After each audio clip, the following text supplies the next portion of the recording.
آپ کے سوال کا جواب جو ہے میں اس لفظ سے دوں گا کہ بادہ توحید کا،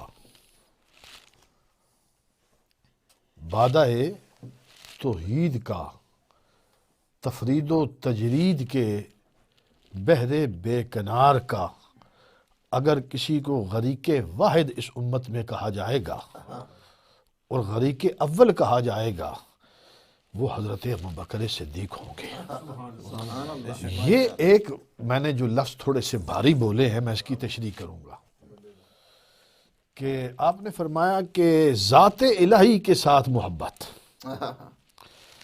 ہم حضرت ابوبکر صدیق رضی اللہ تعالیٰ عنہ کے لیے ہمارے اہل سنت یہ لفظ بولتے ہیں کہ آپ مزاج شناس مصطفیٰ ہیں، یہ لفظ بولا جاتا ہے۔ اس کا معنی کیا ہے؟ سب سے زیادہ حضور علیہ السلام کے مزاج سے واقف، تو اس کا مطلب یہ ہے کہ ہمیں یہ دیکھنا ہے کہ حضور کا مزاج کیا ہے، جو جس سے واقف ہیں وہ مزاج کیا ہے۔ حضور کا مزاج خالص اپنے رب ذات کے جلووں میں رہنا ہے، چونکہ نبی کا جو کام ہے کار نبوت اور نبی کا جو تعلق ذات الہی سے ہوتا ہے، عرفان الہی کا نقطہ انتہا، معرفت الہیہ کا جو انتہا نقطہ ہے جس سے بڑھ کر کوئی نہیں، نبیوں میں نہیں، بزم نبوت میں بھی کوئی ایسا نہیں ہے جو ذات کو مصطفیٰ سے زیادہ جان سکتا۔ سبحان اللہ، سبحان اللہ، کیا کہنا، بات سمجھ میں آئی؟ ذات الہیہ کا عرفان جو حضور کو حاصل ہے وہ بزم نبوت اور رسالت میں کسی اور کے پاس نہیں ہے۔ وہ مزاج توحید رکھنے والی ذات، اللہ کے ساتھ جو قرب حضور کو حاصل ہے وہ قرب کسی کو نہیں ہے۔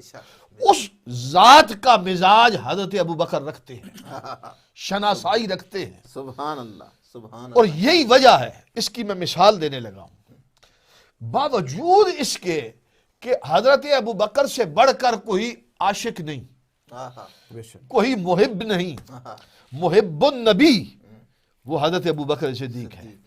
اتنی محبت رکھنے والا، ایسا عشق رکھنے والا، میں اس کی چند مثالیں آگے دوں گا۔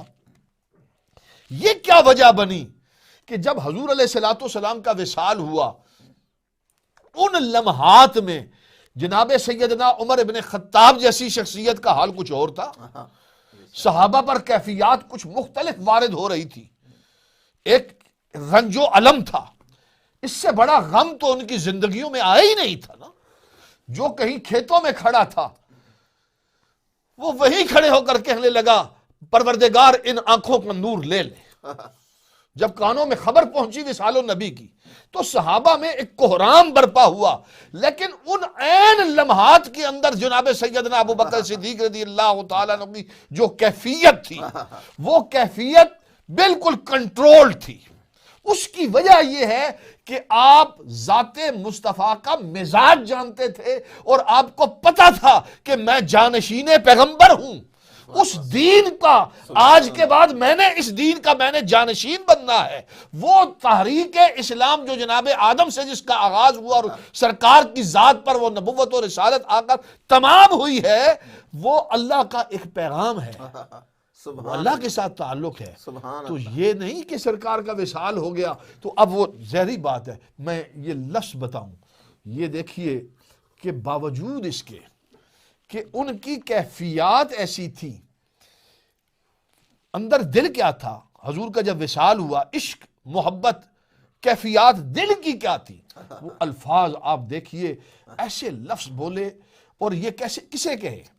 یہ لفظ بولے حضرت سیدہ طیبہ خاتون جنت، ملکہ فردوس بری، شہزادی کونین، نور چشم رحمت للعالمین، حضرت سیدہ فاطمہ زہرا پاک کو یہ آپ فرما رہے ہیں۔ اور حضرت سیدنا ابوبکر صدیق رضی اللہ تعالیٰ عنہ جس انداز میں یہ کہہ رہے ہیں، یہ لفظ سنیے گا۔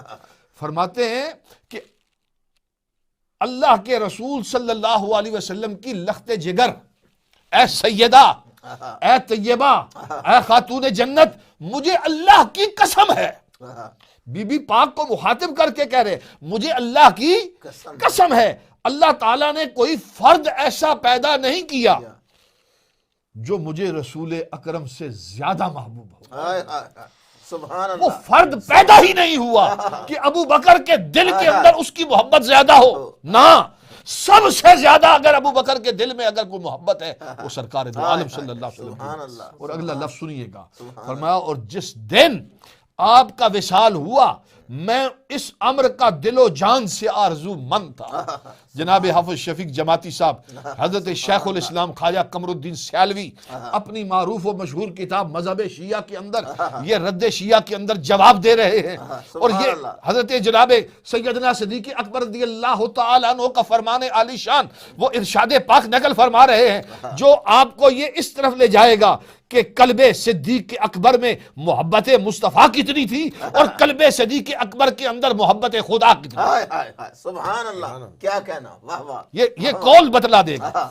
اور پھر میں اگر یہ کہوں کہ اس قول کو جب ہم تمام کریں گے تو پھر آپ کا موضوع بھی کمال ہو جائے گا، اتمام ہو جائے گا کہ ابو بکر صدیق کے دل میں محبت خدا، محبت مصطفیٰ اور محبت اہل بیت اطہار کا کیا عالم، سرکار کی اولاد کے ساتھ کیسا تعلق. سبحان اللہ. موضوع اپنے تمام کو پہنچے گا. سبحان اللہ. جملے سنیے گا. ارشاد فرمایا میں اس امر کا دل و جان سے آرزو مند تھا جب آپ کا وصال ہوا. جس دن نبی کریم علیہ السلام کا وصال ہوا میں اس امر کا دل و جان سے آرزو مند تھا کہ آج کے دن آسمان زمین پر گر پڑے اور جہان ہی ختم ہو جائے. ہائے ہائے ہائے. آج آسمان گر پڑے زمین پر، یعنی قیامت برپا ہو جائے، اب نہیں چاہیے اور زندگی. فرمایا یہ جہان ختم ہو جائے. اللہ کی قسم، دوبارہ فرمایا اللہ کی قسم، میری بیٹی عائشہ کا محتاج اور فقیر ہو جانا، میری بیٹی عائشہ فقیر ہو جائے، میری بیٹی عائشہ محتاج ہو جائے، میرے لیے قابل برداشت ہے. میں عائشہ کی محتاجی برداشت کروں گا، میں عائشہ کا فقیر ہونا برداشت کر لوں گا، لیکن اے لخت جگر مصطفیٰ کریم، آپ کا محتاج و فقیر ہونا میرے لیے قابل برداشت نہیں ہے. سبحان اللہ.